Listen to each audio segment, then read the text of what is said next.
क्या हुआ गणेश? तुम यहाँ स्वर्ग के द्वार तक आकर अचानक रुक क्यों गए? चलो भीतर, माँ प्रतीक्षा कर रही होंगी। भैया, आप मेरे अग्रज है ना, तो इसलिए सर्वप्रथम भीतर जाने का अधिकार तो आपका है। अरुणासुर के वध का उपाय हमें ज्ञात हो गया है। ये तो अति महत्वपूर्ण समाचार है, तो आपको तो इसे माँ तक पहुँचाना चाहिए ना। और उस दुष्ट अरुणासुर के वध हेतु माँ को भ्रमरी रूप धारण करना होगा, ये भी आप ही बता दीजिएगा ना उन्हें। उचित है गणेश, मैं ही जाकर माँ को बता देता हूँ कि उन्हें कीट का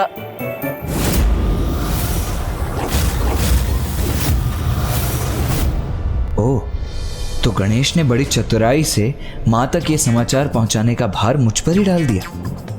और कीट का रूप धारण कर उस दुष्ट अरुणासुर का वध करना है, इतना ही तो कहना है ना आपको भैया। हाँ, वो तो है। वो गणेश, मैं ये सोच रहा था कि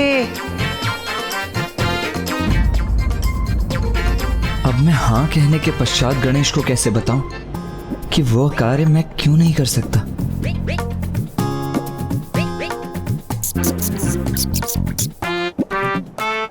क्या हुआ? तुम दोनों स्वर्ग लोक के भीतर प्रवेश करने के स्थान पर यहाँ क्यों रुक गए और किस वार्तालाप में उलझ गए हो तुम दोनों? माता, हम तो आप ही की प्रतीक्षा कर रहे थे। क्यों गणेश? वो क्या है ना, क्योंकि जब माता साथ हो तो पुत्रों का आगे रहना उचित नहीं है, इसीलिए आप भीतर प्रवेश कीजिए ना, हम आपके पीछे पीछे प्रवेश करेंगे। क्यों गणेश? हाँ हाँ हाँ हाँ भैया। और माता, अरुणासुर के वध के उपाय के जिस प्रश्न ने हम सभी को उलझा कर रखा था, उसका उत्तर तो अब हमें ज्ञात हो गया है। तो ये समाचार आपके मुख से सुनकर माँ कितनी प्रसन्न होंगी। और हाँ, उन्हें ये बताना आपके लिए भी कितना सुखद होगा ना कि अरुणासुर का वध अब निकट ही है। बस उसके लिए माँ को एक कीट अर्थात भ्रामरी का रूप धारण करने की देर है बस। क्यों गणेश, है ना? हाँ हाँ हाँ हाँ भैया। हाँ हाँ अवश्य, क्यों नहीं। मैं अवश्य बताऊंगी उन्हें कि किस प्रकार बार बार तुम दोनों मुझसे चतुराई करने के असफल प्रयास कर रहे थे।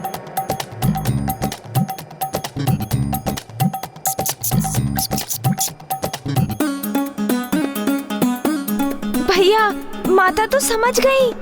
समझूंगी नहीं, कदाचित तुम दोनों ये भूल गए मैं माता हूँ तुम्हारी। माता, ये गणेश भी ना चतुराई किए बिना रह ही नहीं सकता है। अरे इसमें चतुराई की क्या बात है भैया, आप बड़े हैं ना, तो आपका कर्तव्य है कि आप ये समाचार माँ तक पहुँचाएं। किंतु मैं तो उनका पुत्र हूँ। कोई पुत्र अपनी माँ को ये कैसे कह सकता है कि वो एक कीट का रूप धारण कर ले? तो मैं भी तो माँ का ही पुत्र हूँ ना भैया, फिर आप मुझसे ऐसी अपेक्षा कैसे कर सकते हैं? और हम दोनों ही माँ से ये नहीं कह सकते, तो फिर ऐसा कौन है जो ये बात माँ को बता सकता है? कौन हो सकता है वो अन्य उपाय?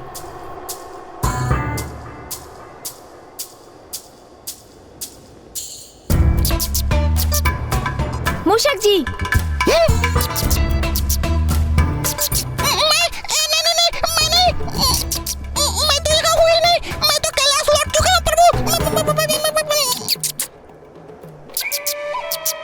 कैलाश, सूझ गया उपाय।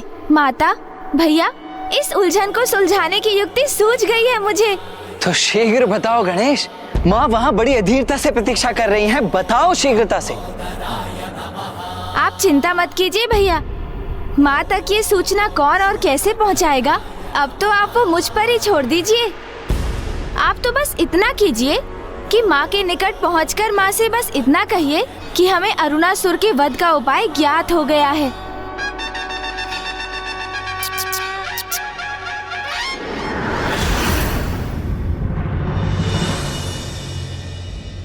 पुत्र कार्तिकेय, पुत्र, तुम तो गणेश की सूचना प्राप्त करने गए थे ना, तो कहो गणेश कुशल तो है ना? हाँ माँ, गणेश तो पूर्ण रूप से सकुशल है। तो फिर कहाँ है वो? अरुणासुर के वध का उपाय ज्ञात कर वो अभी तक लौटा क्यों नहीं पुत्र?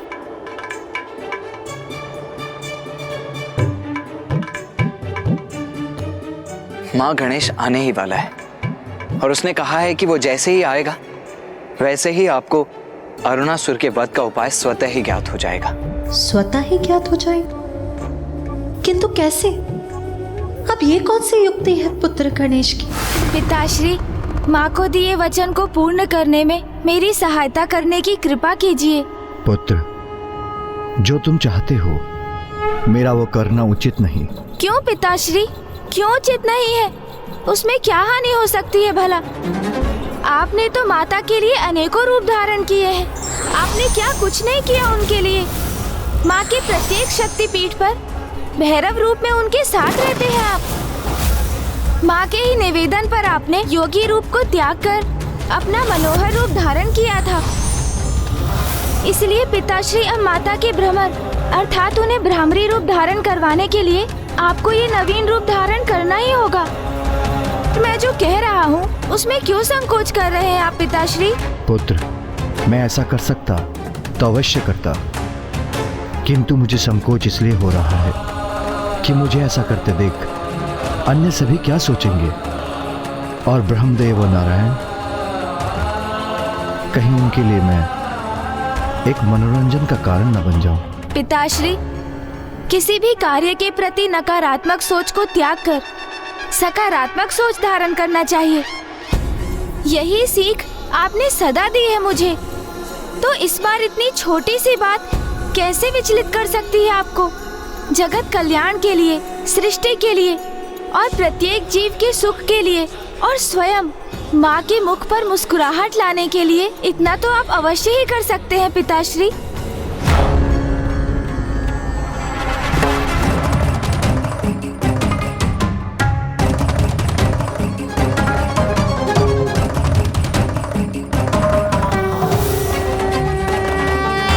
अधिक विचार मत कीजिए पिताश्री। जगत के जीवों की भलाई के लिए, माता की मुस्कुराहट के लिए मेरा अनुरोध स्वीकार कीजिए।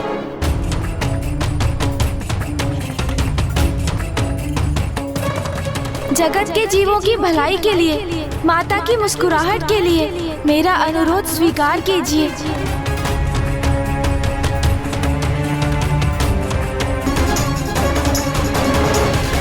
उचित है पुत्र, जो तुम चाहते हो मैं धारण करूंगा वो रूप। फिर तुम मुझे उस रूप में स्वर्ग लोक ले जाओगे, जहां तुम्हारी माँ तुम्हारी प्रतीक्षा कर रही है।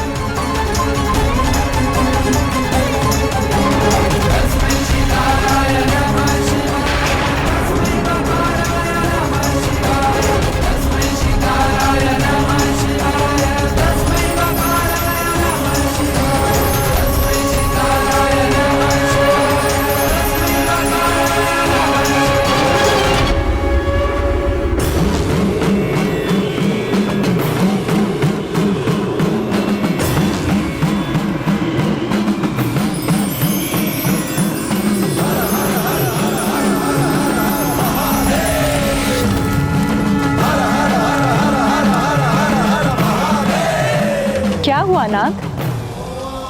मुझे डमरू और शंख की नाद सुनाई दे रही है। ऐसा प्रतीत होता है जैसे महादेव कुछ ऐसा करने जा रहे हैं जो अपूर्व है, असाधारण है।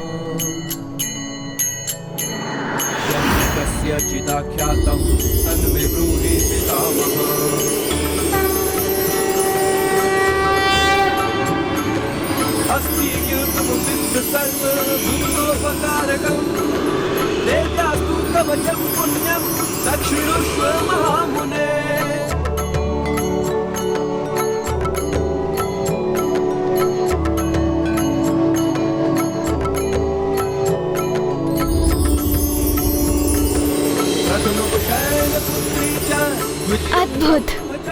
इस रूप को धारण करने के लिए आपका कोटि कोटि धन्यवाद पिताश्री। मुझे आज्ञा दीजिए पिताश्री, ताकि मैं आपको इस सहस्त्रार कमल पुष्प के रूप में माँ के समक्ष लेकर जा सकूं।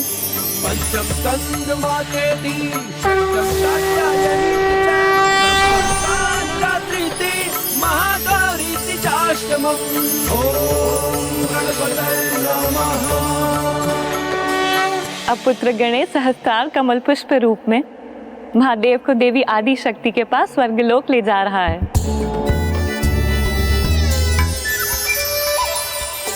अपनी पत्नी के प्रति अपना प्रेम व्यक्त करने के लिए महादेव ने कमल पुष्प रूप धारण कर लिया है। और आप प्रभु, आपने तो कभी अपने भार्या के केसों में एक फूल तक भेंट नहीं किया।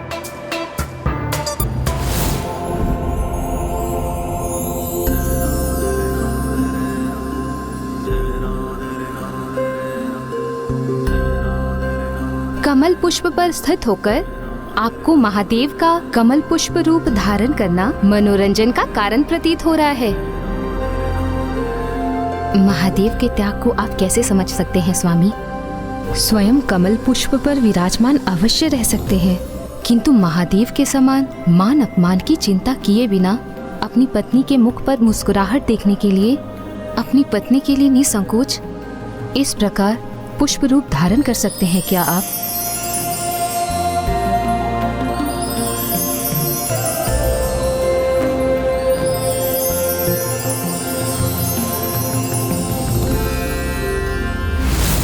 अधीर हो रही हूं मैं उस असुर का अंत करने के लिए, जिसका उपाय गणेश ही बता सकता है मुझे। किंतु कहाँ है पुत्र गणेश? वो अभी तक लौटा क्यों नहीं? माँ, गणेश को कुछ समय का अवकाश और दे दीजिए, वो बस आता ही होगा माँ।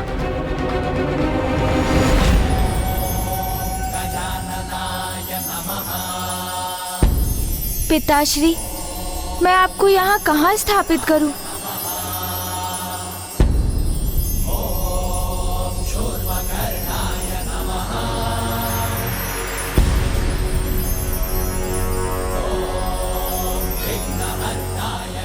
स्वामी, आप मुखदर्शक ही बने रहेंगे अथवा जाकर गणेश की सहायता भी करेंगे? आप सर्वथा उचित कह रही है देवी।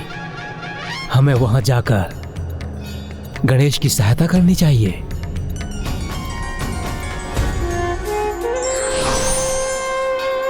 इस दिव्य कमल को यहाँ स्थापित करने के लिए कोई दिव्य स्थान ही नहीं है। चिंता न करो पुत्र गणेश,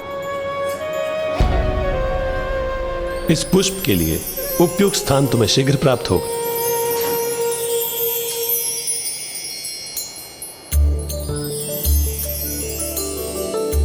अति सुंदर, कितना अपूर्व, कितना सुंदर दृश्य है ये। अद्भुत। कितनी असाधारण दिव्यता है इस दिव्य कमल पुष्प की। कमल पुष्प कितना भी दिव्य क्यों ना हो, किंतु उसका उपयुक्त स्थान कीचड़ ही होता है। यही तो मेरी उलझन का कारण है माता। स्वर्गलोक में कीचड़ कहाँ से उत्पन्न करूं? जब जगत कल्याण हेतु महादेव पुष्प का रूप धारण कर सकते हैं तो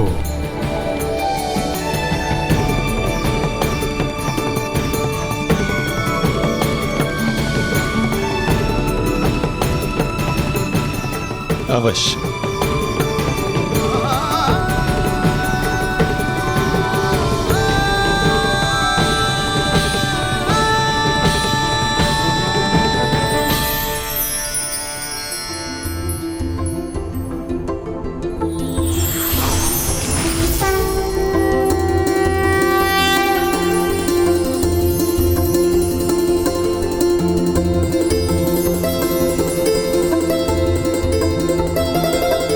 धन्यवाद मामा श्री, प्रभु श्री नारायण।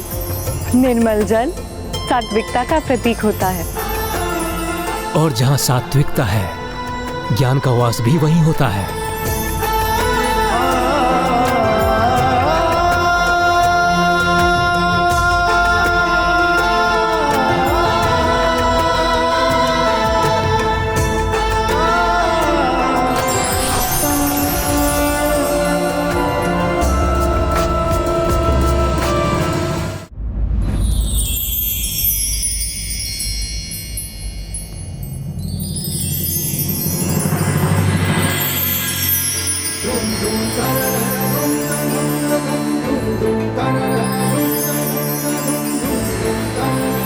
नारायण की शुद्धता और निर्मलता का जब सृष्टि के समस्त ज्ञान के धारक ब्रह्मदेव से संयोग होता है, तभी उस स्थान पर पूर्ण ज्ञान रूपी सहस्त्रार कमल स्वयं महादेव के स्थित होने का आधार तैयार होता है।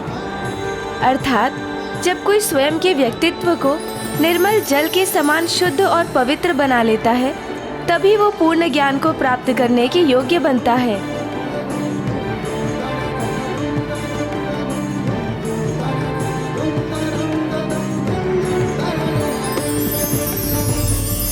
और सरल शब्दों में कहूँ तो यहाँ तीनों त्रिदेव इसका प्रतीक हैं।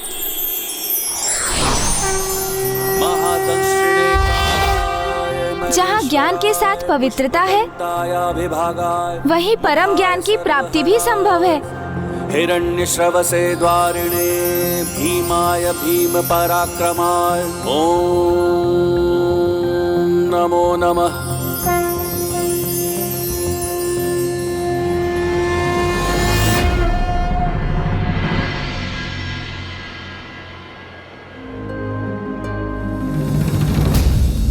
मुझे ऐसा आभास हो रहा है जैसे स्वामी यही कहीं मेरे निकट ही हैं।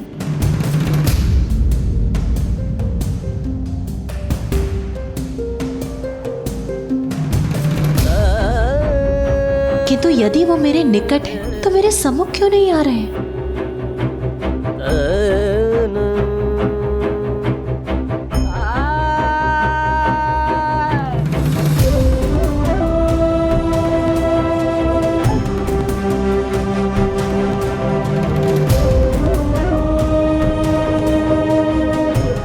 माता को अचानक क्या हो गया? कहीं गणेश के लौटने में विलंब होने के कारण माँ रुष्ट होकर तो नहीं चली गई? नहीं, माता रुष्ट होकर नहीं, मंत्रमुग्ध होकर जा रही है।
अद्भुत है तुम्हारी युक्ति गणेश। तुम्हें माता से कुछ कहने की आवश्यकता भी नहीं पड़ी और उन्होंने ब्रह्मरी रूप भी धारण कर लिया। ये तो उस अनंत प्रेम और अनुराग का ही प्रभाव है जो माता आदि शक्ति महादेव के प्रति रखती हैं। और इसी भाव के कारण ही वो सहस्त्रार कमल रूप में महादेव के निकट जाने के लिए भी उन्होंने ब्रह्मरी का रूप धारण किया। माता ब्रह्मरी देवी की, माता ब्रह्मरी देवी की, माता ब्रह्मरी देवी की, माता ब्रह्मरी देवी की। उमा, आपके इसी ब्रह्मरी अवतार को संसार के सम्मुख लाने के लिए ही मुझे कमल पुष्प का रूप धारण करना पड़ा। अरुणासुर को यही वरदान प्राप्त है कि उसका वध एक भ्रमरी द्वारा ही संभव हो, जिससे आप उस पापी के विनाश हेतु भ्रमरी रूप धारण करें। ब्रह्म, कीट, जननी, साधारण कीट हो या कोई अन्य जीव, सृष्टि के सभी चराचर जीवों की जननी मैं ही तो हूं। तो भला मुझे एक कीट का रूप धारण करने में क्या आपत्ति होती स्वामी? इसके लिए आपको इतने कष्ट उठाने की कोई आवश्यकता नहीं थी। सर्वथा सत्य है आपका ये कथन, किंतु इससे मुझे कोई कष्ट नहीं, अपितु ये तो मेरा सौभाग्य है और अरुणासुर का ये दुर्भाग्य, क्योंकि अब उसका अंत समय आ चुका है। उसके पापों की गागर भर चुकी है।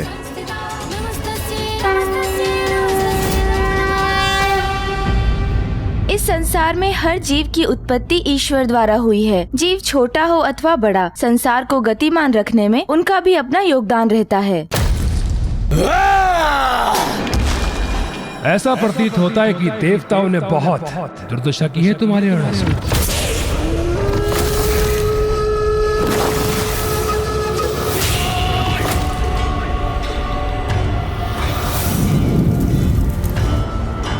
उन तुच्छ देवताओं में इतना सामर्थ्य कहां?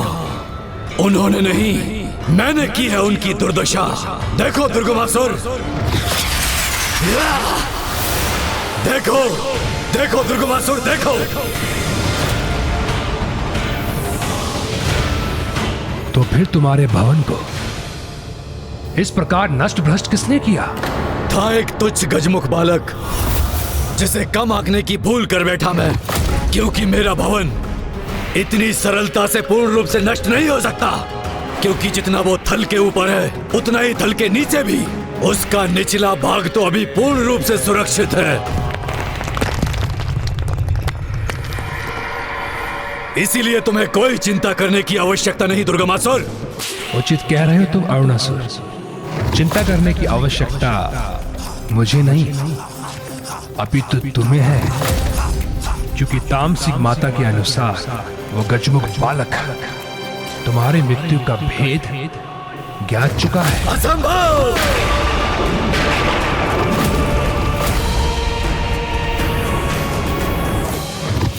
अरुणासुर, बहुत कपटी होते हैं देवता, इनका तनिक भी विश्वास करना अनुचित है। असुरों का भेद ज्ञात करने के लिए कैसी भी कपट योजना की रचना कर सकते हैं और इसके लिए कुछ भी कर सकते हैं। यहां तक कि वर्तमान से अतीत में यात्रा भी कर सकते हैं और ये ज्ञात कर सकते हैं तुम्हारी मृत्यु एकमात्र 6 पांव वाले कीट के द्वारा ही हो सकती है, जिसका स्वर ब्रह्मनाद के समान गूंजता हो। इससे कैसे ज्ञात हुआ मेरा रहस्य, अर्थात सत्य कह रहा है ये, मेरे वध का भेद उजागर हो गया। इसलिए तुम्हें सावधान करने आया हूं मैं। तुम्हारे पास बस 2 ही अवस्था है, या तो भीषण युद्ध के लिए तैयार हो जाओ, अपितु अपने निर्मम वध के लिए।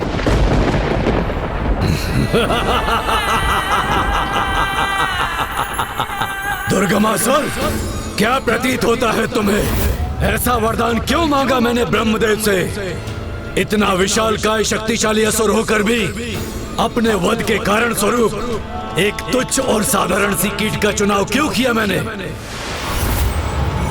कितना भी प्रयास कर ले ये तुच्छ सी कीट मुझे कोई क्षति नहीं पहुंचा सकती, वो भी एक मादा कीट जिसके लिए उड़ान भरना भी कठिन है। वो मुझे क्या क्षति पहुंचाएगी? यदि वो मुझ तक पहुंच भी गई तो मुझे अपने गुंजन से अपने आगमन की सूचना दे देगी। तब मैं तो क्या, मेरी एक तुच्छ सी छिपकली उसे निगलकर अपना आहार बना लेगी। इसलिए मुझे तुच्छ सी कीट से भयभीत करने का प्रयास मत करो, चले जाओ यहाँ से। उचित है, तुम्हारी जैसी इच्छा। किंतु तुम एक अंतिम सुझाव देना चाहूंगा। अपने इस महल की सुरक्षा कड़ी कर लो, किंतु माता आदि शक्ति तुम पर किस प्रकार आक्रमण करेगी इसका आकलन लगाना बहुत ही मुश्किल है।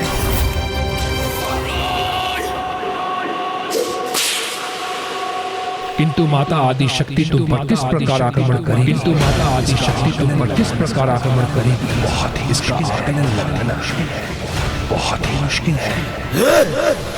एक तुच्छ सी मादा कीट असुर महावीर अरुणासुर का कुछ नहीं बिगाड़ सकती।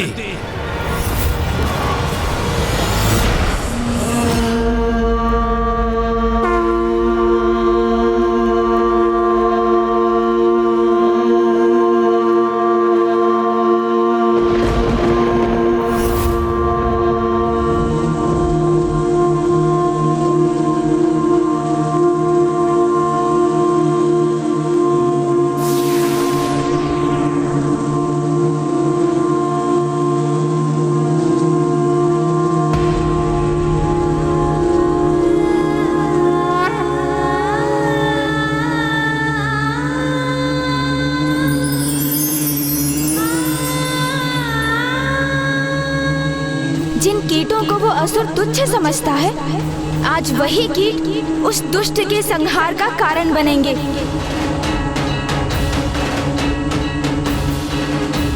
एक आंधी का रूप लेकर जाएंगे वहां और इस ब्रह्मांड से उस दुष्ट का अस्तित्व ही मिटा देंगे।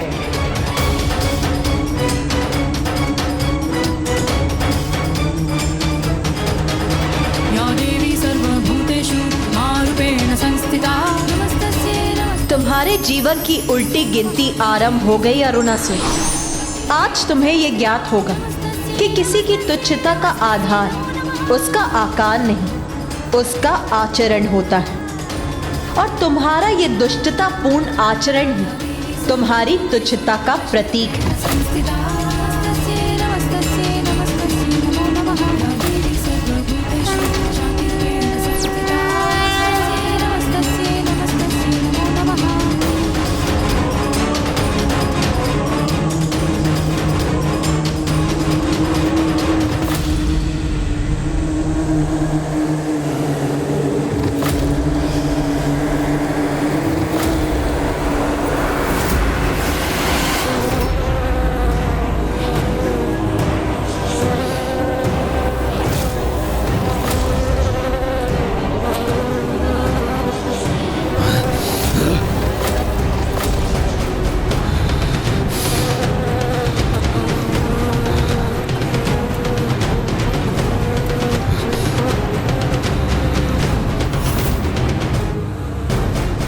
जब कोई कीट यहाँ पर है ही नहीं तो उनसे उत्पन्न ये ध्वनि कहां से आ रही है?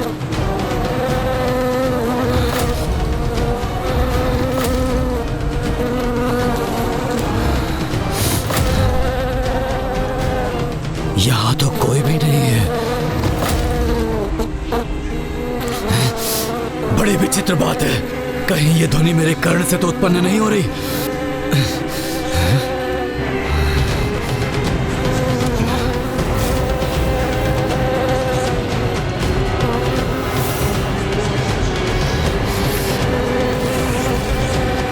ए प्रहरी, तुम्हें ये भिनभिनाहट सुनाई दे रही है? नहीं।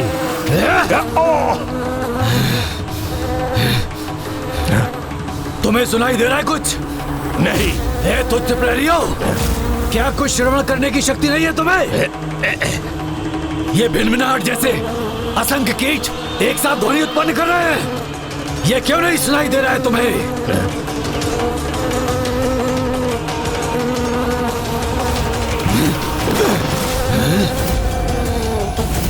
भिनभिनाहट नहीं, तुम्हारी मृत्यु के आगमन का स्वर है अरुणासुर।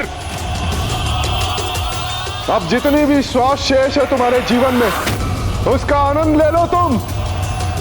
शांत हो जाओ, शांत हो जाओ तुम कीट के समान तुच्छ देवता, मेरे समक्ष भिनभिनाने योग्य नहीं।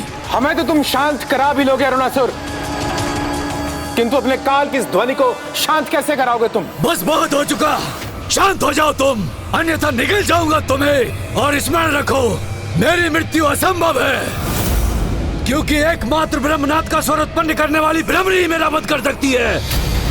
किंतु विडंबना तो यह है, ऐसी कोई तुच्छ ब्रह्मणी मेरे निकट आए, इससे पूर्व मेरे तुच्छ छिपकली सैनिक के उदर में समा जाती है। भ्रमर मात्र मेरे तुच्छ सैनिकों का आहार बन सकते हैं, मेरी मृत्यु का नहीं। और वैसे भी मैंने अपनी भवन की सुरक्षा इतनी कड़ी कर दी है कि यहाँ प्रवेश अथवा बाहर जाना दोनों ही असंभव है। और हाँ, यदि कोई कीट सेना यहाँ पर आ भी गई तो मेरे असंख्य सैनिक उन कीट पतंगों को निगलकर उन्हें नष्ट कर देंगे।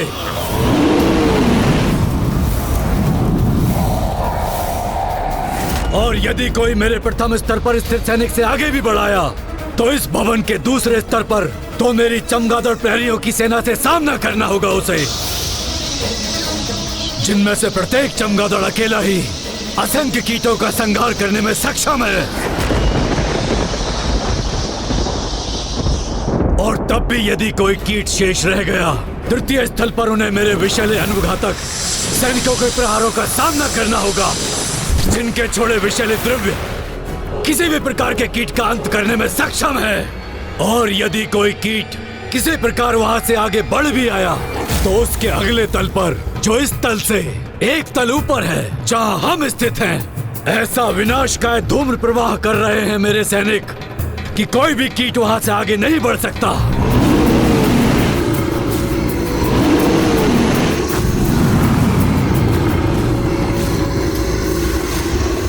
अब कहो, मेरी इतनी कड़ी सुरक्षा को भेद कर कैसे कोई तुच्छ कीट मेरा वध करने मुझ तक पहुंच सकेगा? और यदि किसी प्रकार वो मुझ तक पहुंच भी गया तो मैं उसे अपनी जीवा के एक ही बार से निगल कर उसे अपना आहार बना लूंगा और अंत करूंगा उसका।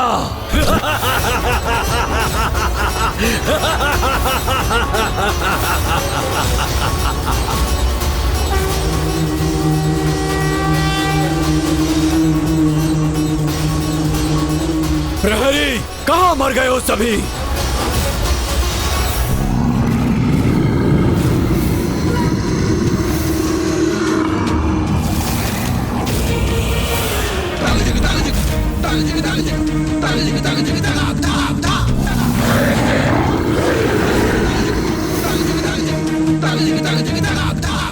इसीलिए तुच्छ देवताओं, यदि किसी कीट ने भी मेरे सुरक्षा घेरे को पार करने का दुस्साहस किया तो उसका अंत निश्चित है। इसीलिए मैं प्रतीक्षा कर रहा हूँ कि कब तुम्हारी देवी आदि शक्ति तुम्हारी रक्षा के लिए आए और मेरे सुरक्षा जाल के मकर जाल में उलझ कर रह जाए।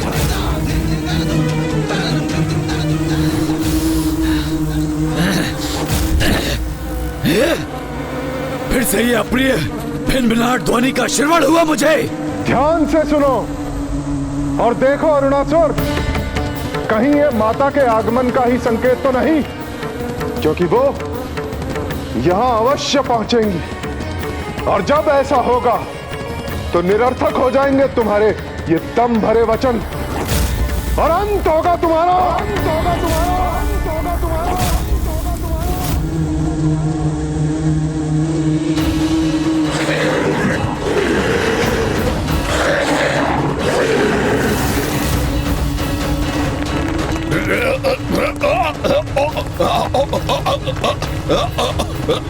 अरे ये भूकंपन कैसे उत्पन्न हुआ? यहाँ हमारे पाँव के नीचे का स्थल विभक्त कैसे हो रहा है?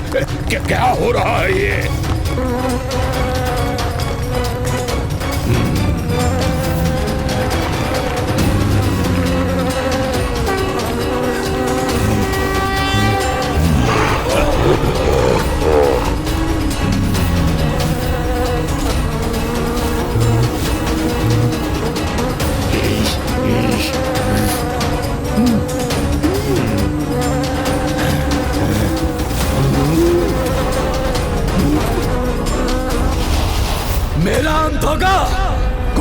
कर सकता मेरा अंत। एक तुच्छ कीट तो कदापि नहीं।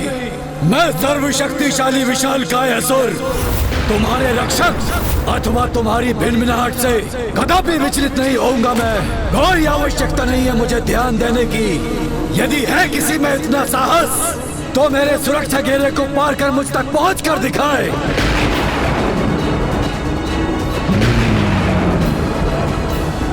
आक्रमण! नष्ट कर दो इन्हें। असुर महानायक अरुणासुर की जय! असुर महानायक अरुणासुर की जय!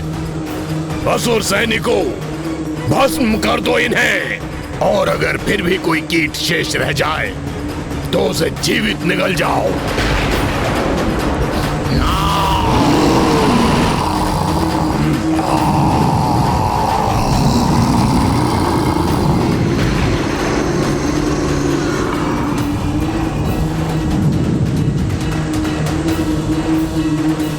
अरे रुक क्यों गए?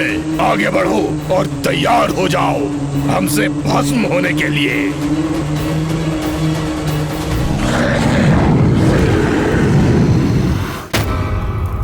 माता, मेरे दो महाशत्रुओं दुष्ट असुर अरुणासुर और आपकी प्रिय देवी आदि शक्ति का परस्पर युद्ध होने जा रहा है। और आज इन दोनों में से किसी एक का इस युद्ध में अंत तो निश्चित है।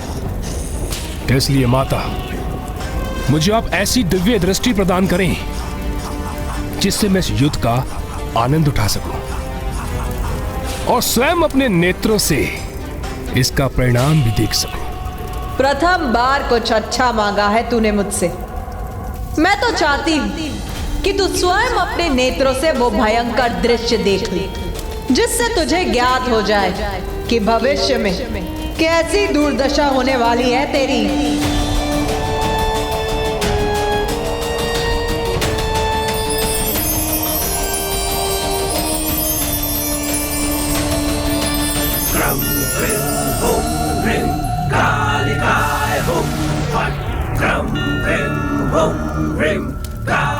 धन्यवाद माता, धन्यवाद माता। किंतु स्मरण रहे, मेरी कोई भी दुर्दशा नहीं कर सकता।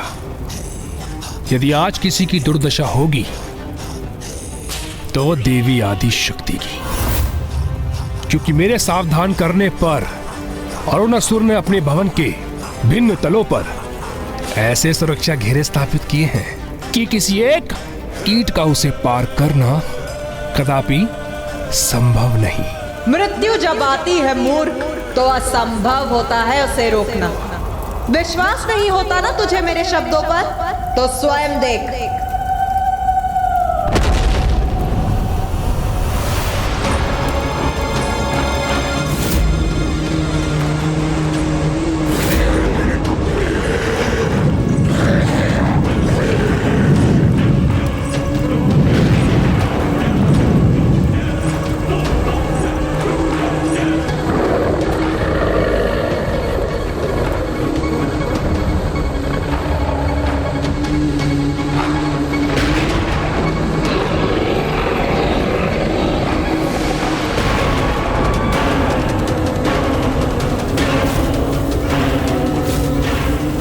ये क्या? ऐसा प्रतीत हो रहा है जैसे वो भ्रमरी और उसकी भ्रमरी सेना अरुणासुर के असुरों पर भारी पड़ रही हो। ये भ्रमर कीट कैसे भी भयंकर मेघ उत्पन्न करते हैं, किंतु हम अभी अपने अग्नि प्रहार से इन्हें भस्म कर देंगे। अग्नि प्रहार करो।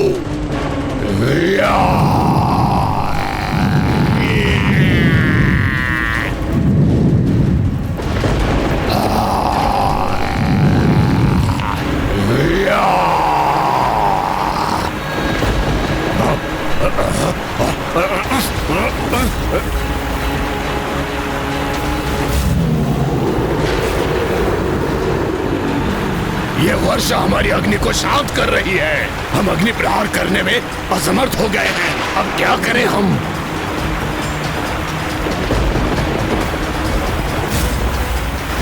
ये भ्रमर कीट सेना हम पर आक्रमण करने जा रही है। अब कैसे होगी हमारी रक्षा?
ये अरुणासुर कर क्या रहा है? अपने सैनिकों का नेतृत्व स्वयं करने क्यों नहीं आ रहा है? माताओं, अब तो माँ ने भ्रमरी रूप धारण कर लिया है और अब तक तो उन्होंने अरुणासुर पर आक्रमण भी कर दिया होगा, किंतु पिताश्री अपने वास्तविक रूप में क्यों नहीं लौट रहे हैं? कदाचित जब तक माता के माता भ्रमरी रूप का उद्देश्य पूर्ण नहीं होता, महादेव भी अपने इसी रूप में रहेंगे। जब तक महादेव अपने मौलिक रूप में नहीं लौटेंगे, तब तक ब्रह्मदेव और स्वामी श्री हरि नारायण भी इन्हीं रूपों में रहेंगे। किंतु हमें इसके लिए तो इस युद्ध के अंत की प्रतीक्षा करनी होगी। मुझे एक बात की चिंता है कि उस दुष्ट असुर ने स्वयं को सुरक्षित रखने के लिए कुछ तो उपाय किया होगा।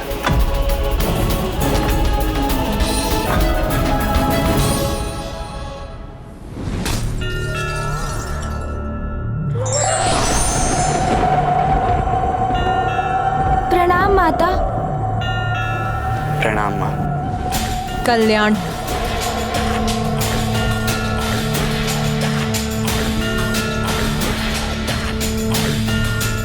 अपने भवन के भिन्न तलों में अपनी सुरक्षा हेतु भांति भांति के सुरक्षा घेरे स्थापित किए हैं उस असुर ने। जैसे कि कीट पतंगों को अपना आहार बनाने वाले चमगादड़, विषैले द्रव्यों को उत्पन्न करने वाले छिपकली असुर और ऊष्मता और धूम का प्रवाह करने वाले असुर।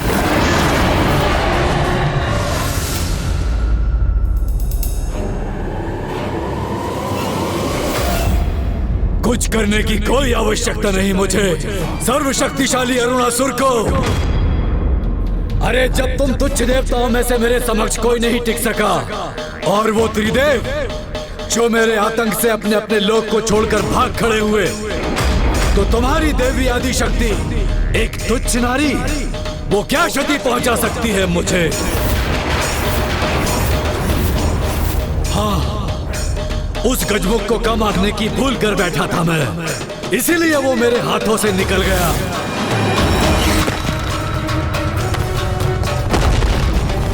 किंतु वो पुनः मेरे समक्ष आया तो कदापि शेष नहीं रहेगा वो।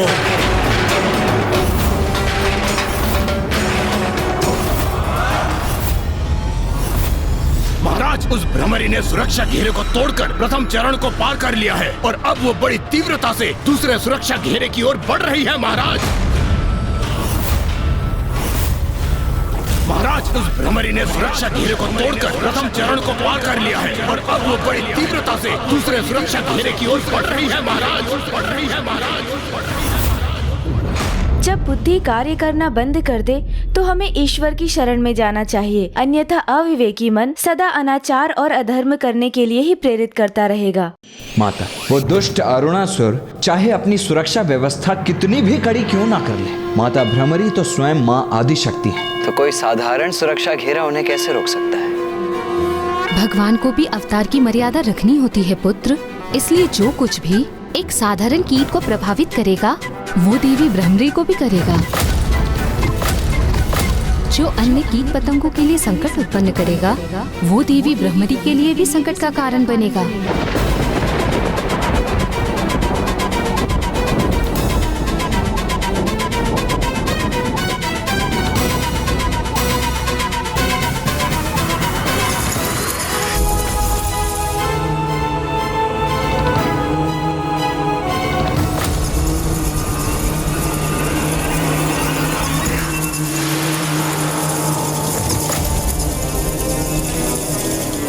यहाँ तक तो पहुंच गई भ्रमरी अपनी भ्रमर कीट सेना के साथ, किंतु यहाँ से आगे कैसे बढ़ेगी?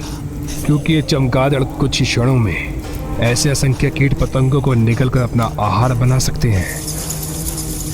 ये सेना और भ्रमरी देवी दोनों का शीघ्र अंत करेंगे।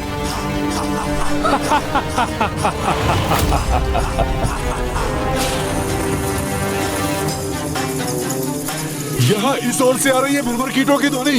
इन तुच्छ जीवों का इतना दुस्साहस कि ये हमारे साम्राज्य में प्रवेश करें। साथियों, सज्ज रहो।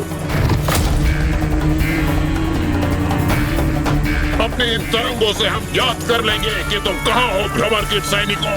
फिर तुम्हें अपना आहार बनाएंगे हम।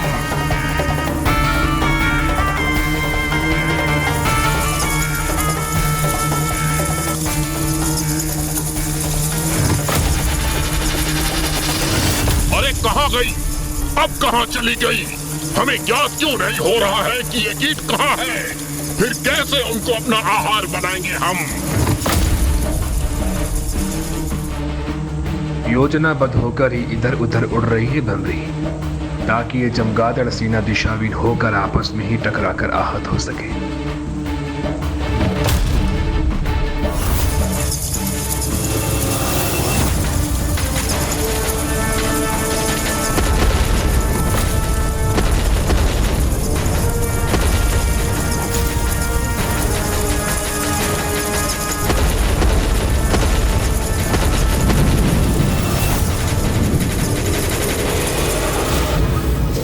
संभव असंख्य चमगादड़ एक भ्रमर कीट को बिना क्षति पहुंचाए नष्ट हो गए।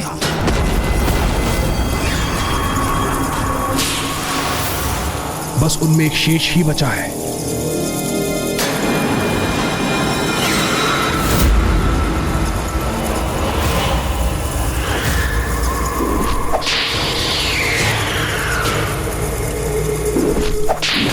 ये दुष्ट मेरी सेना को क्षति पहुंचाने का दुस्साहस कर रहा है।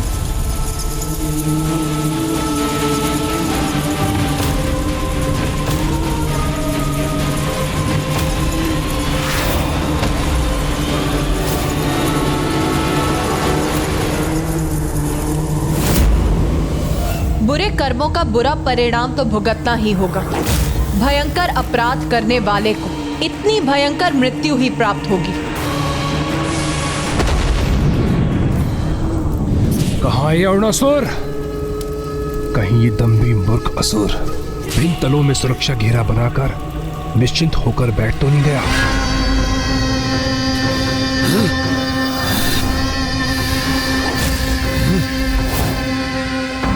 क्योंकि ये भिन्न भिनाहट नहीं, तुम्हारी मृत्यु के आगमन का स्वर है अरुणासुर। कहीं ये माता के आगमन का ही संकेत तो नहीं, क्योंकि वो यहाँ अवश्य पहुंचेंगी।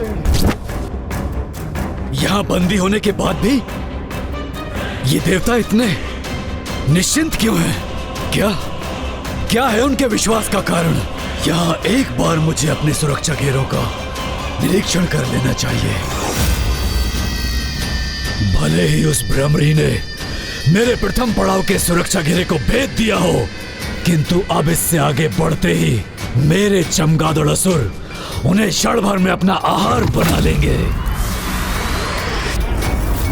चौथा पड़ाव सुरक्षावत है मेरा, और तीसरा तल भी।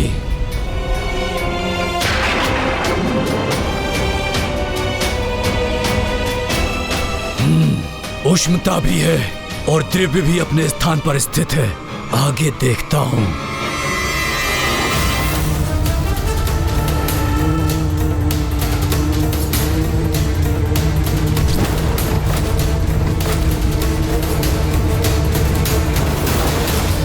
ये भ्रमर कीट सेना यहां तक कैसे पहुंच गई?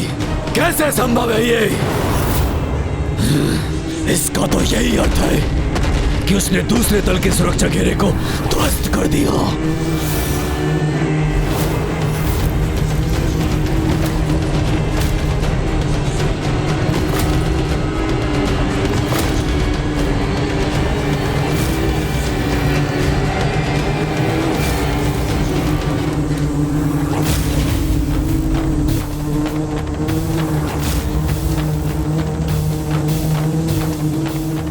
ये भ्रमरी कोई साधारण भ्रमरी तो प्रतीत नहीं हो रही, किंतु ये तुच्छ भ्रमरी है तो एक कीट ही ना। फिर ये मेरे अगले तल के सुरक्षा चक्र का सामना कैसे करेगी?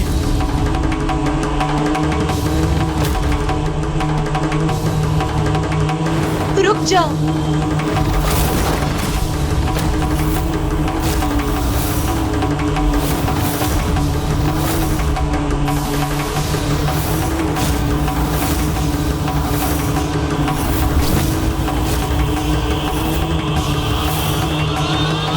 हमारा भोजन बनने आई हो अथवा इन विषैले द्रव्यों से अपनी मृत्यु को प्राप्त करने।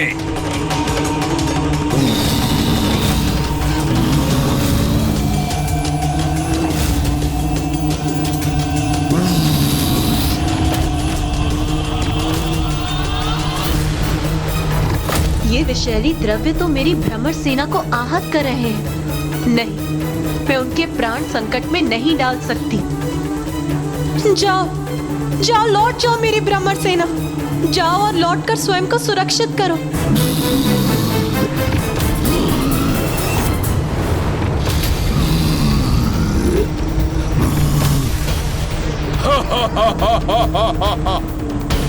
क्या सोचा था तुमने?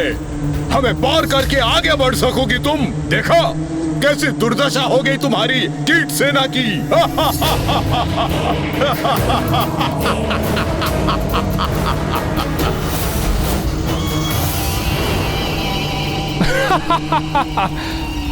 अब कुछ आनंद आया मुझे। बधाई हो अरुणासुर, बधाई हो। यही दुर्दशा अब इस भ्रमरी की भी होगी। जो भी हो, ये है तो एक तुच्छ कीट ही ना, जो कि छिपकलियों के निवास पर अपनी मृत्यु के लिए ही आई है। इनकी पीड़ा असहनीय है मेरे लिए। अब मेरा क्रोध इन दुष्ट असुरों का नाश करेगा।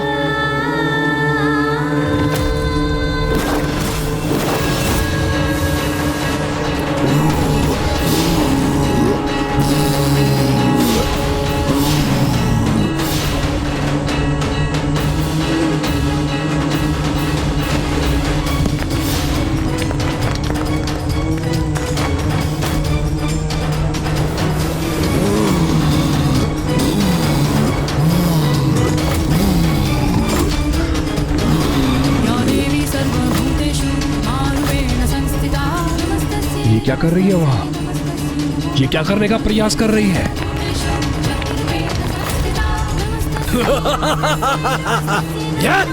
भयभीत हो गई है भ्रमरी। अब ये वहां ऊपर छिपने का स्थान ढूंढ रही है।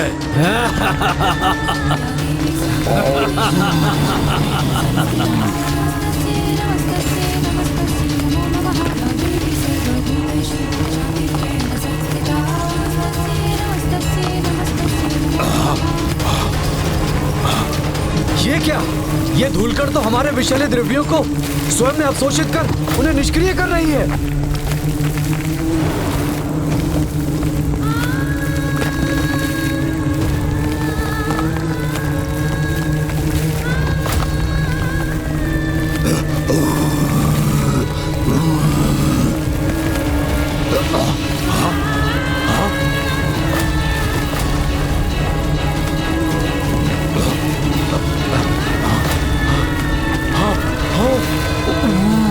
हमारे ऊपर इन धूल कणों के गिरने के कारण हम अपने मुख से विषैले द्रव्य निकालने में अक्षम हो रहे हैं।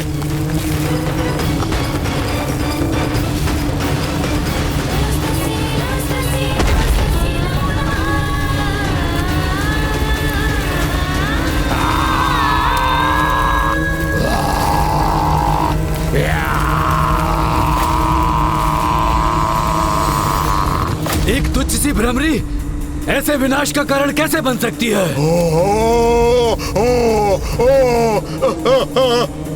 इसे और इसकी तुच्छ कीट सेना को अगले तल पर सुरक्षित नहीं रहने दूंगा मैं।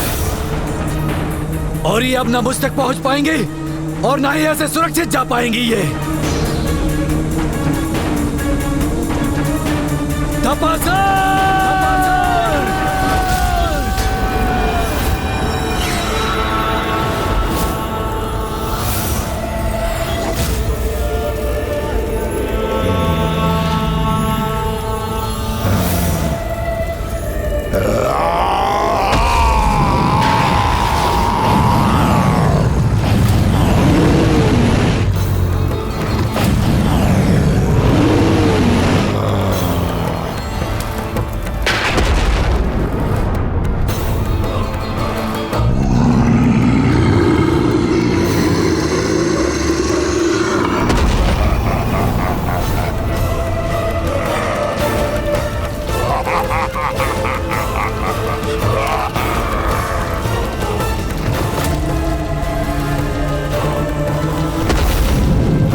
ससुर द्वारा उत्सर्जित अग्नि ताप से मेरी भ्रमर सेना आहत हो रही है।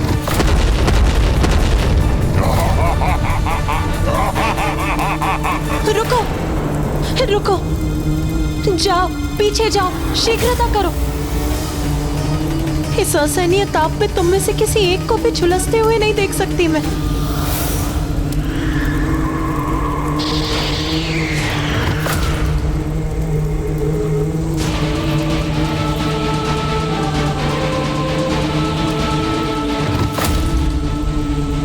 मार्ग बंद होने के पूर्व ही मुझे शीघ्र उस शिलाखंड के पार पहुंचना होगा।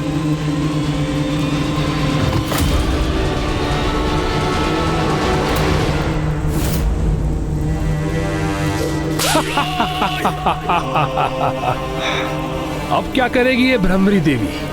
इसके आगे तो मृत्यु इसकी प्रतीक्षा कर रही है और पीछे हटने का मार्ग अवरुद्ध है, इसलिए पीछे हटकर अपनी रक्षा करने में असमर्थ है। अब इस संपूर्ण भ्रमर सेना का अंत निश्चित है।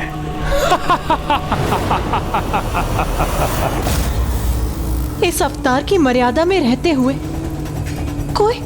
कोई उपाय क्यों नहीं सूझ रहा है मुझे? अचानक ये विघ्नहर्ता गणेश प्रतीत होता है मुझसे भी वही भूल हुई है जो एक बार स्वामी से हुई थी जब वो त्रिपुरासुर का वध करने गए थे।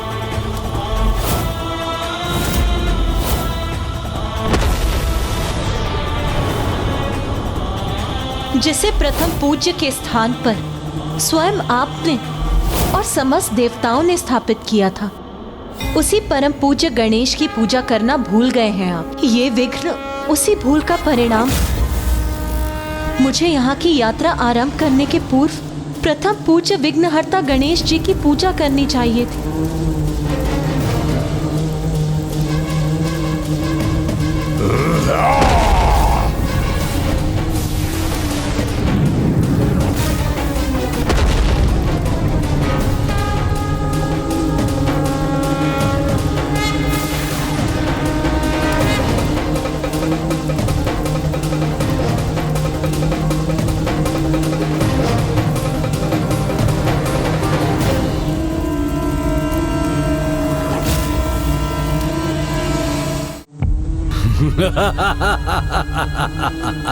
ये तो इन तुच्छ जीवों का स्वभाव है कि कोई भी कठिनाई आती है तो हाथ जोड़कर खड़े हो जाते हैं किसी शिला अथवा पाषाण के समक्ष प्रार्थना करने हेतु। चलो करो प्रार्थना, मैं भी देखता हूँ कौन करता है तुम्हारी सहायता। ब्रह्मांड के कण कण में प्रभु का वास है, उनका तत्व है। इसीलिए श्रद्धा और भक्ति से साधारण पाषाण भी ईश्वर का रूप ले लेता है। इसीलिए हम सभी इस कण कण में बसे प्रभु के तत्व को श्री महागणपति जी का रूप मानकर उनकी प्रार्थना करेंगे।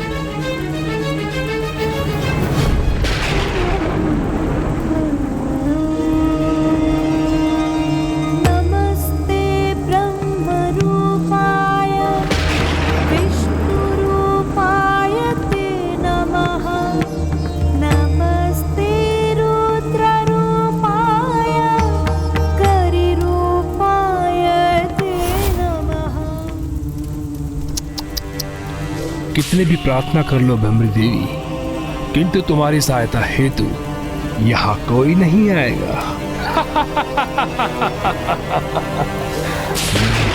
पाषाण तो पाषाण ही रहेगा, वो कुछ नहीं करेगा तुम्हारे लिए।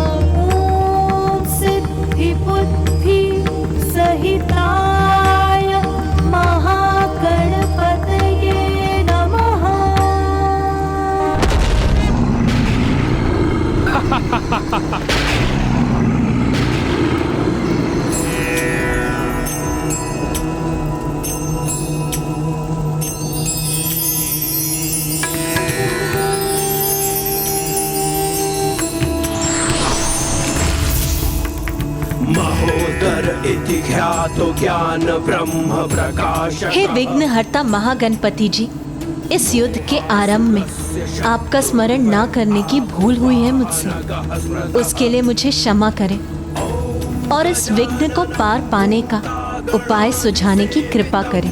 आप दो जगत जननी हैं, इसलिए आपको क्षमा याचना करने की कोई आवश्यकता नहीं। और भ्रमरी देवी, आप तो एक भ्रमरी के रूप में भी देवी शक्ति का ही स्वरूप है, इसलिए आपके लिए तो कुछ भी असंभव नहीं। स्मरण रखिए, यदि आपकी क्रोधाग्नि से संपूर्ण ब्रह्मांड नष्ट हो सकता है, तो आपके मन की शीतलता तो संपूर्ण ब्रह्मांड को शीत के प्रभाव से जड़ भी कर सकती है। इसलिए अब इस असुर को अपनी शीतलता का अनुभव करने दीजिए और मिटा दीजिए अपने इस विघ्न को। देव सर्वकार्येषु सर्वदा।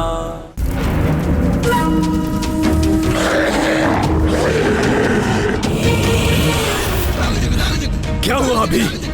सब कुछ? यहाँ तक कि मैं भी स्तंभित रह गया।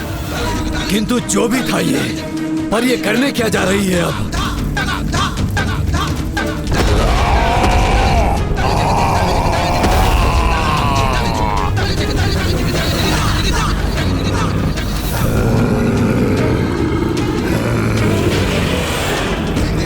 किसी ने ठीक ही कहा है, जब भी कीट पतंगों की मृत्यु आती है तो अग्नि की लपटों की ओर आकर्षित होती है।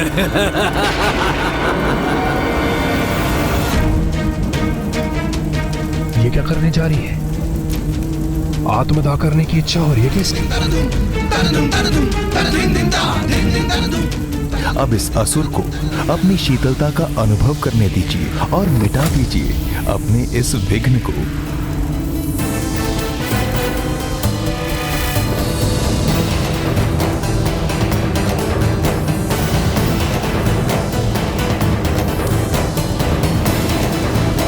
तपासुर की ताप से तो कोई भी सुरक्षित नहीं रहा, तुम भी सुरक्षित नहीं रहोगी दुष्ट भ्रमरी।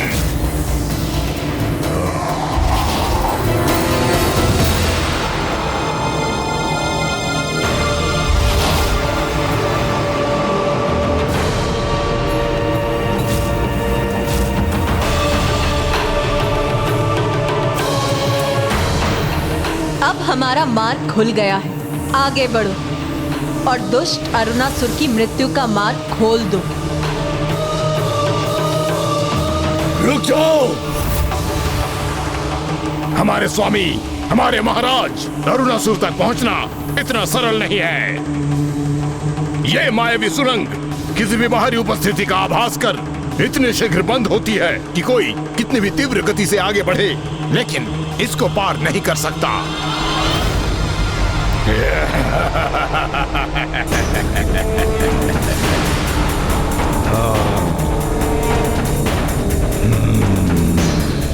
मैं तेरी मृत्यु बनकर आई हूँ अरुणासुर, रिक्त हाथों नहीं लौटूंगी मैं।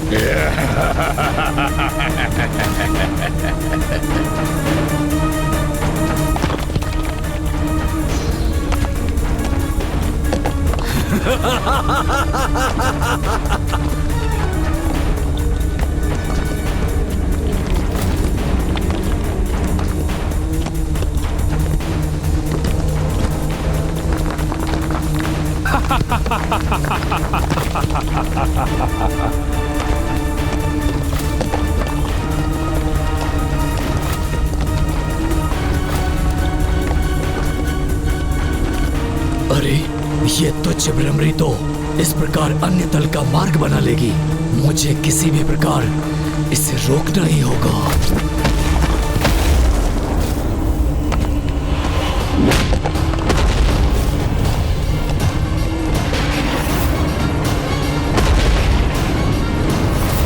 मुझे ऐसा क्यों आभास हो रहा है जैसे कि माँ किसी संकट में है।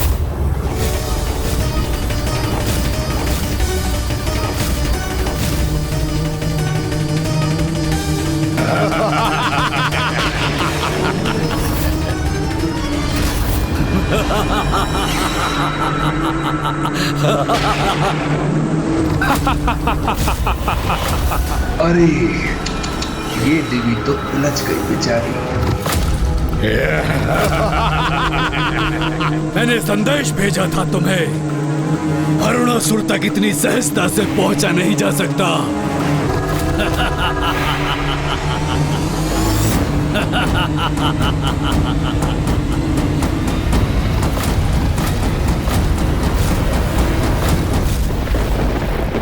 यदि किसी कठिन कार्य को भी साहस, धैर्य और पूर्ण कर्मठता से किया जाए तो वो कार्य एक छोटे से जीव का विशाल पर्वत पर सरलता से पहुंचने जैसा सरल हो जाएगा।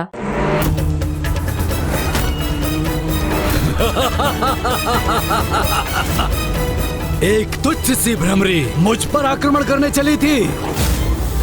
लो, अब उलझ गई ना तुम यहाँ। लाचार हो गई ना भ्रमरी। उलझ गई, अरुणासुर की सुरंग में उलझ गई।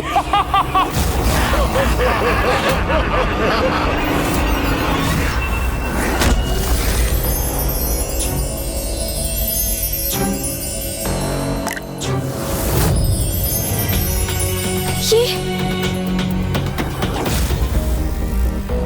भैया, क्या हुआ गणेश? पिताश्री, उन्होंने अपना कष्ट व्यक्त किया है अभी। अर्थात मेरा आभास उचित था। माँ कहीं किसी संकट में उलझी हुई है। देखिए ना, पिताश्री भी माँ की पीड़ा के कारण ही विचलित हो रहे हैं। इसलिए अब इसमें मुझे कोई संदेह नहीं कि माँ पर अवश्य कोई बड़ा संकट छाया है।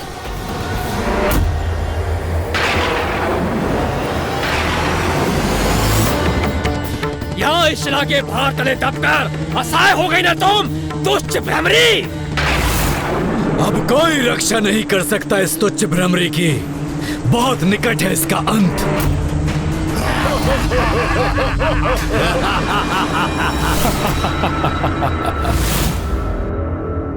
भगवान को भी अवतार की मर्यादा रखनी होती है पुत्र। इसलिए जो कुछ भी एक साधारण कीट को प्रभावित करेगा वो देवी भ्रमरी को भी करेगा। चिंता मत करो गणेश। यदि माँ किसी संकट में है तो मैं स्वयं जाकर उनकी सहायता करूंगा।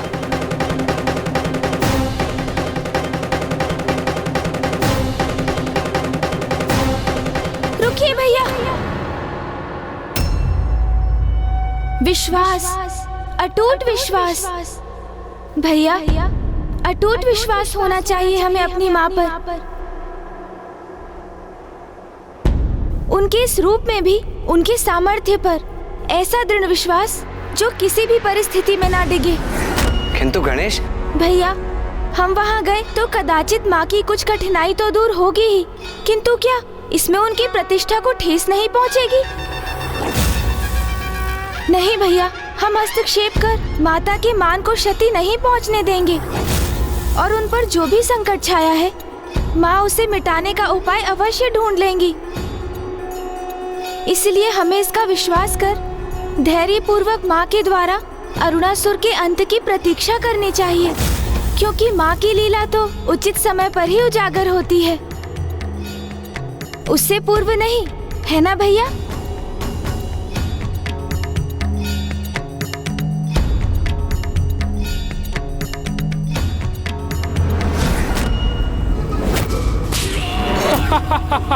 कैसी निरीह प्रतीत हो रही है भ्रमरी देवी, किंतु अब तो ये देखना होगा कि अरुणासुर उसे कैसे मृत्यु प्रदान करता है।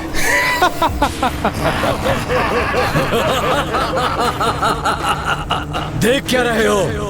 अंत कर दो इस तुच्छ भ्रमरी का। बहुत कष्ट दिए हैं इस दुष्टा ने हमें, तो उसके दंड स्वरूप जीवित ही निकल जाओ उसे। माता यहाँ पहुंच तो गई है, किंतु प्रतीत होता है वो किसी संकट में है।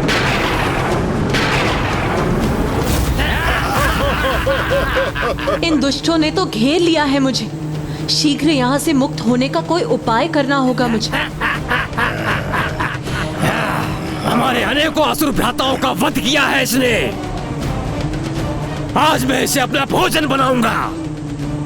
हाँ हाँ, शीघ्र से आहार बनाओ अपना। क्यों नहीं मित्र, करो, भोजन करो इसका, अंत कर दो इसका।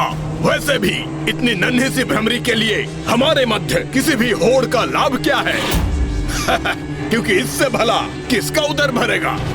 उचित कहा तुमने। इतनी छोटी हूँ मैं कि मुझे अपना आहार बनाकर तुम में से किसी एक का भी उदर नहीं भरेगा। आज तो तुम्हें मेरा आहार बनने से कोई नहीं रोक सकता, और तुम अपने वचनों से हमें भ्रमित करने का कितना भी प्रयास कर लो, किंतु अब मेरे उदर में जाकर तुम्हारा अंत तो निश्चित ही है। तुम तो चतुर हो, इतने मूर्ख नहीं जितने प्रतीत होते हो। मेरी युक्ति को भांप लिया तुमने, और तुम्हें तो मेरा रहस्य भी ज्ञात है। गुप्त रहस्य? कैसा गुप्त रहस्य? मुझे तो प्रतीत हुआ ऐसे ज्ञात है। चलो मैं ही बता देती हूँ। तुम में से जो भी मुझे अपना आहार बनाएगा, बाहर स्थित मेरी असंख्य कीटों की सेना उसकी अधीन हो जाएगी, और फिर उसे भोजन प्राप्त करने हेतु कोई श्रम नहीं करना पड़ेगा, क्योंकि उसका भोजन तो उसके अधीन होने के कारण स्वयं उस तक चलकर आएगा। और इसी कारण वो असुर कभी भूखा नहीं रहेगा। अब देखना तो ये, तुम में से वो शक्तिशाली असुर कौन है जो मुझे अपना आहार बनाने में सक्षम होगा। मैं बनाऊंगा इसे अपना। नहीं, ये मेरा भोजन बनेगी। नहीं नहीं, इसे तो मेरे उदर में जाना होगा। इसे तो मैं निगलूंगा। नहीं, इसे मैं निगल जाऊंगा। अंततः ये मूर्ख असुर मेरी योजना में उलझ ही गए, और अब बारी होगी इसके परिणाम की।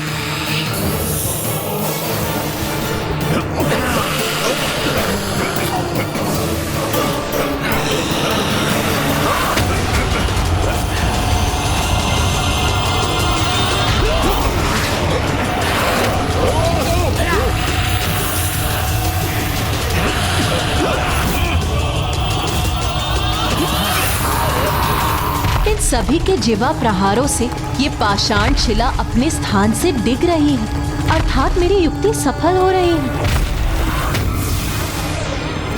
अरे इतना समय क्यों लग रहा है इस तुच्छ भ्रमरी को अपना आहार बनाने में?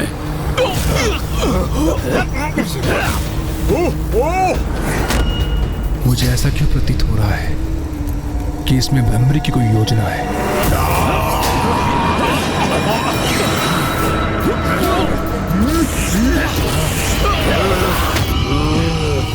अरे क्या हुआ? एक ही बार में अपनी असफलता स्वीकार कर ली तुम सभी ने। एक बार पुनः प्रयास करके देख लो। हाँ, पुनः प्रयास करूंगा मैं। इसे अपना आहार बनाऊंगा, इसे भोजन बनाकर अपने संपूर्ण जीवन के लिए भोजन की व्यवस्था कर लूंगा मैं। इनके समान कहीं भी अपनी जिह्वा से प्रहार नहीं करूंगा मैं। ध्यान से लक्ष्य साधूंगा और अपना आहार बनाऊंगा इसे।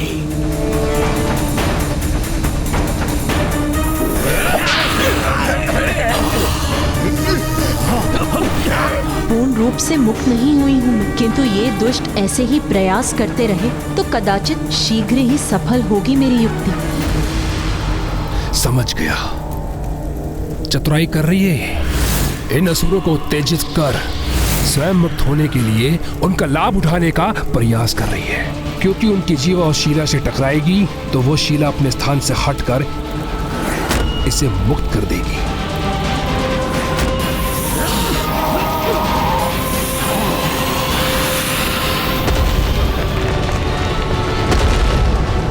मूर्ख अरुणासुर, तुम्हारे इन मूर्खों को अपनी युक्ति का साधन बना रही है वो। किसी कार्य के नहीं हो तुम सभी। एक तुच्छ भ्रमरी पर लक्ष्य साधने में असफल हो रहे हो। शीघ्रता करो, अन्यथा मैं तुम्हें अपना आहार बना लूंगा।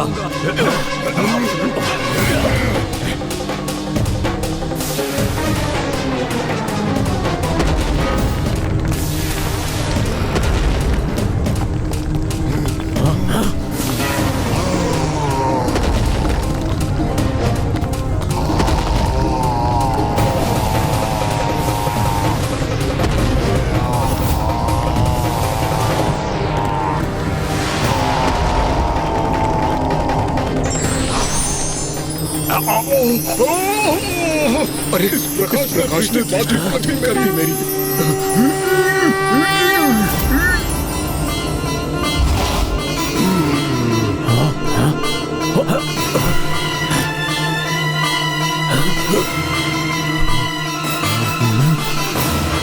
अरे किसने आहार बनाया उसे अपना?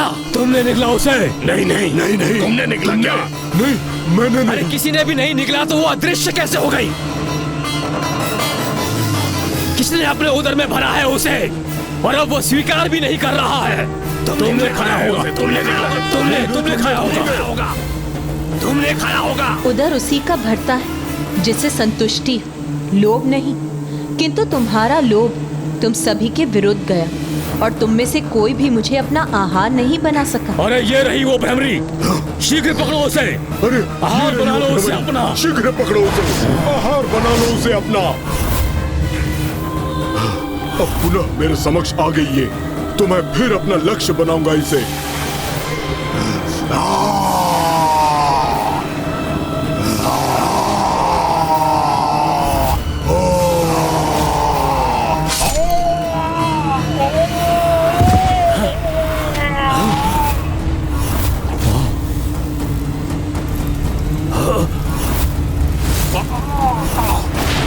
इतना दुस्साहस इस तुच्छ भ्रमरी का!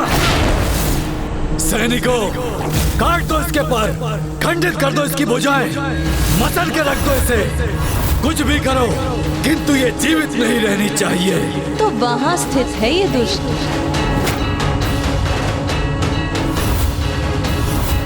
मुझे ज्ञात हो चुका है कि तुम कहाँ स्थित हो दुष्ट। आ रही हूँ मैं, किंतु इसके पूर्व मेरे मार्ग में आ रही बाधा का सर्वनाश भी देख लो तुम।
ये क्या हो रहा है वहाँ? ये भ्रमरी वहाँ इतना विनाश करने में सफल कैसे हो रही है? असुर महानायक, उस तुच्छ भ्रमरी ने हमारे अनेकों सैनिकों का वध कर दिया। तो तुम मुझे ये सूचना देने आए हो? जाओ, रोको उसे। ठहरो, तुम जाओ। तुम रुको यही। जी महाराज।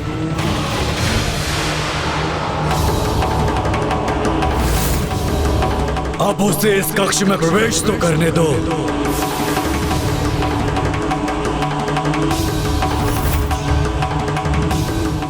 बहुत आतंक फैला चुकी हो तुम भ्रमरी, किंतु मेरी जीवा से सुरक्षित नहीं रह सकोगी तुम, क्योंकि जो भी मेरी जीवा के संपर्क में आता है वह सीधा मेरे उदर में उतर जाता है।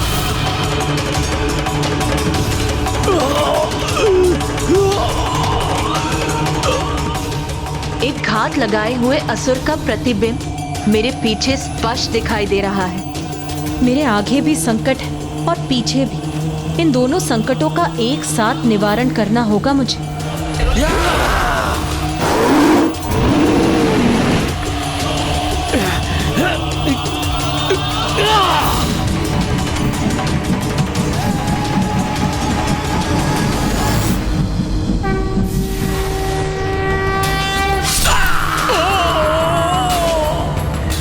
इस मूर्ख असुर का भी अंत हो गया।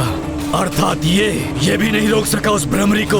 अब मैं ही रोकूंगा उसे, चाहे इसके लिए मुझे किसी की भी बलि क्यों न देनी पड़ जाए।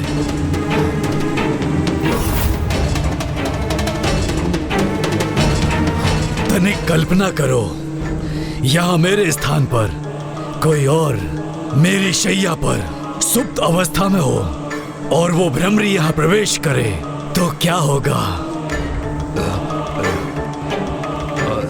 नहीं समझ सके ना तुम? तो मैं बताता हूँ, वो मुझ पर आक्रमण करने के विचार से आगे बढ़ेगी। हाँ, यही उचित होगा महाराज, ऐसा ही करेगी वो। जिस प्रकार वो यहाँ वहाँ उड़ान भरकर अन्य असुरों को छल रही है, मुझे कोई क्षति पहुंचाए, उसके पूर्व मैं ही उसे निगल जाऊं तो कैसा रहेगा? ये तो अति उत्तम होगा असुर महानायक जी। इसका अर्थ ये है कि जब वो प्रवेश करेगी तब आप छिपे रहेंगे और छिपकर उस पर वार करेंगे, है ना? अरे वाह, बहुत चतुर हो तुम। मेरी युक्ति शीघ्रता से समझ गए। किंतु मेरी युक्ति को पूर्ण करने हेतु अथवा उस भ्रमरी को भ्रमित करने हेतु यहाँ मेरे स्थान पर किसी को स्थित होना होगा ना? किंतु महाराज, वहाँ तो किसी असुर के शव को स्थित करना होगा, तभी तो ऐसे प्रतीत होगा कि कोई सुप्त अवस्था में वहाँ सोया है। परंतु वो शव हम लाएंगे कहाँ से? अरे, ये कैसा प्रश्न है तुम्हारा? कितने समय से तुम मेरे निष्ठावान सैनिक रहे हो, सदा मेरा साथ दिया है तुमने, प्रत्येक आदेश का पालन किया है तुमने मेरा। अब ये मेरा अंतिम आदेश है और आशा करता हूँ तुम इसे कदापि नहीं टालोगे। तो महाराज, कोई शव ढूंढ के मैं लाऊं? जब तुम स्वयं हो यहाँ, तो फिर किसी और को लाने की क्या आवश्यकता? नहीं महाराज, महाराज मैं आपका सेवक हूँ महाराज।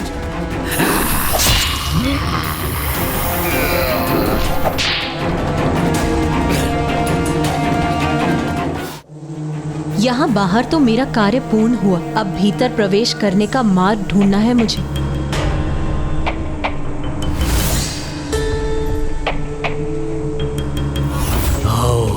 आओ भ्रमरी, यहाँ प्रवेश कर अपने काल से भेंट करने को तैयार हो जाओ तुम।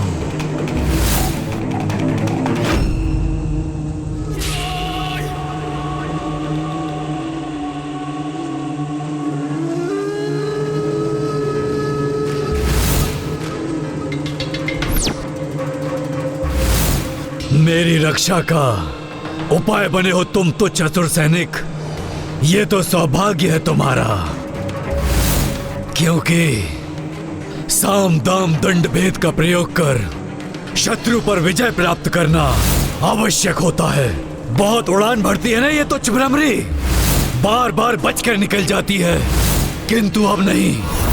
एक बार यहाँ भीतर आ जाए तो मैं भी देखता हूँ कैसे अपनी रक्षा करती है ये दुष्टा कीट।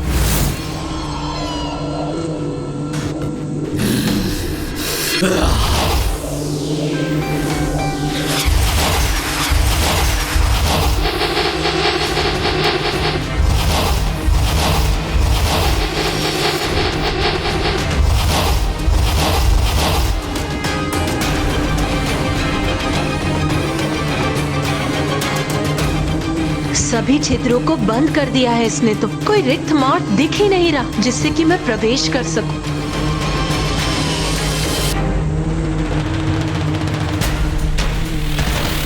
दुष्ट अरुणासुर के कक्ष में प्रवेश करने का और कोई मार्ग नहीं, तो अब इस द्वार को बेध कर ही भीतर प्रवेश करूंगी मैं।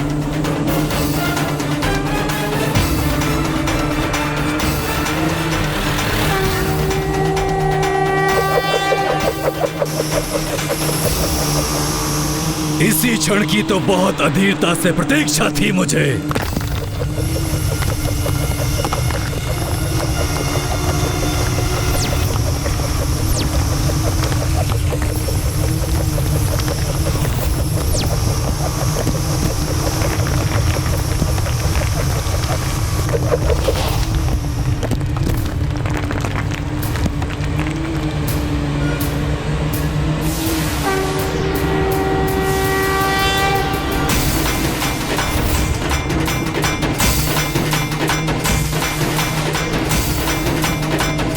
वहां अपनी शैया पर स्थित है क्या वो दुष्ट?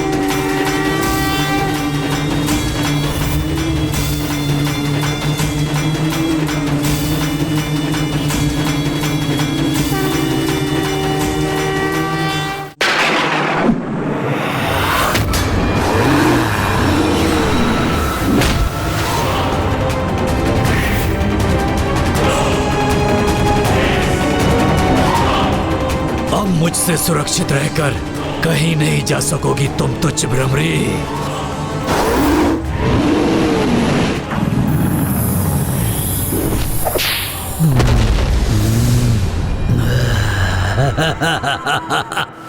मुझे चुनौती देने का दुस्साहस किया था ना तुमने, उसका परिणाम तुम्हें भुगतना पड़ेगा।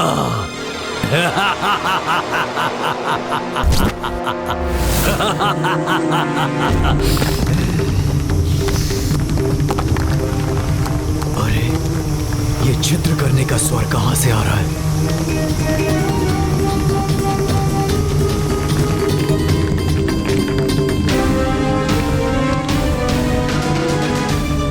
ओह, ये मात्र मेरी कल्पना ही थी। कोई बात नहीं, कुछ ही पल में मैं अपनी इस कल्पना को साकार भी कर लूंगा। तुम्हारे भीतर आने से कोई क्षति नहीं पहुंचेगी मुझे। मेरी योजना अवश्य सफल होगी। मैं तुम्हारी यहां प्रतीक्षा कर रहा हूं भ्रमरी।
जहां से मैंने प्रवेश किया उस मार्ग को बाधित कर दिया इस दुष्ट ने।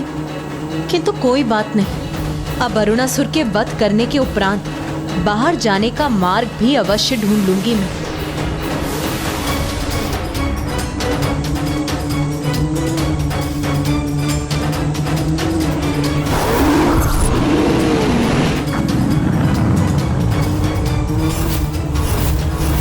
दुष्ट अरुणासुर, दुष्ट अरुणासुर, दुष्ट अरुणासुर।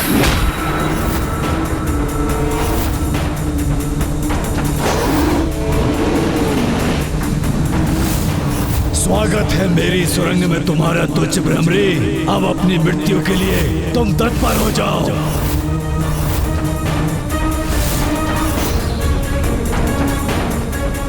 अधर्मी कितना भी छल बल का प्रयोग कर ले, किंतु ईश्वर जब अपनी लीला दिखाने पर आते हैं तो ये छल बल उनके समक्ष शून्य पड़ जाते हैं।